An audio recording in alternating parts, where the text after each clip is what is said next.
शंकराचार्य स्वामी अविमुक्तेश्वरानंद लोकसभा चुनाव से पहले भाई और कसाई की सूची जारी करेंगे।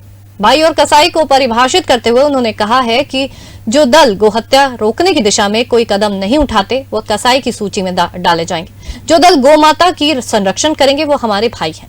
उन्होंने कहा कि लोकसभा चुनाव के लिए आचार संहिता जारी होने के बाद भाई और कसाई की सूची जारी कर दी जाएगी। उन्होंने बताया कि ऐसी सूची को घर घर में भेजा जाएगा और भाई को वोट देने की अपील की जाएगी।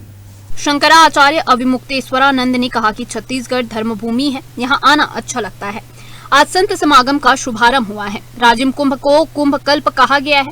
शंकराचार्य ने कहा कि जो सरकारें होती है वह अपनी व्यवस्था करती है। शंकराचार्य के कहने पर ही कुंभ कल्प शब्द का प्रयोग हुआ है।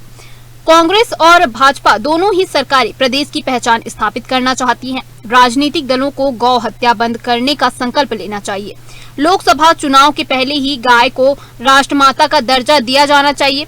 उन्होंने साफ तौर पर कहा कि जो दल इसका समर्थन नहीं करते उन्हें वोट देने वाले भी गौ हत्या के भागी माने जाएंगे। उन्होंने कहा कि देश में अमृतकाल चल रहा है, फिर भी गौ हत्या हो रही है। अयोध्या में मंदिर बनने के बाद राम राज आने की बातें कही गई। अगर राम आए तो कुछ तो बदलाव नजर आना चाहिए। राम आने के बाद तो कम से कम गौ हत्या बंद होनी चाहिए। देखिए, कोई तो है ना इसका संरक्षण दे रहा है। और अभी तो जब से हमने गौ हत्या का आंदोलन चलाया है, बहुत सारे लोग हमको बता रहे हैं कि सारे नेताओं की समस्या हो जाएगी महाराज जी, क्योंकि सारे नेता, माने सारे का मतलब सब नहीं होता है, सारे का मतलब बहुमत होता है। और सारे का मतलब सारे पुलिस वाले, वहाँ भी सारे का मतलब सब नहीं है, सारे का मतलब बहुमत है। ये सब मिले हुए हैं, इन सबको हफ्ता जाता है।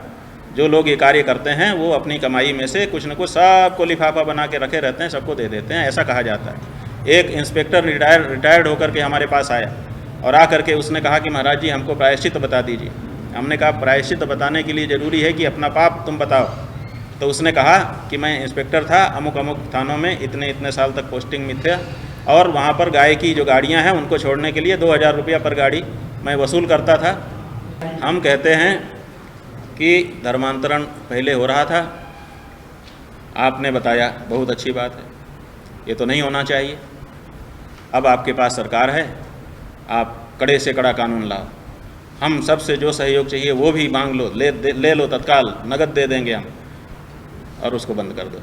आगे से ये खबर नहीं आनी चाहिए कि अमुक जगह पे धर्मांतरण हो रहा है, इस गांव में हो रहा है, इस जंगल में हो रहा है, इस नगर में हो रहा है, इस कॉलोनी में हो रहा है, इस स्कूल में हो रहा है।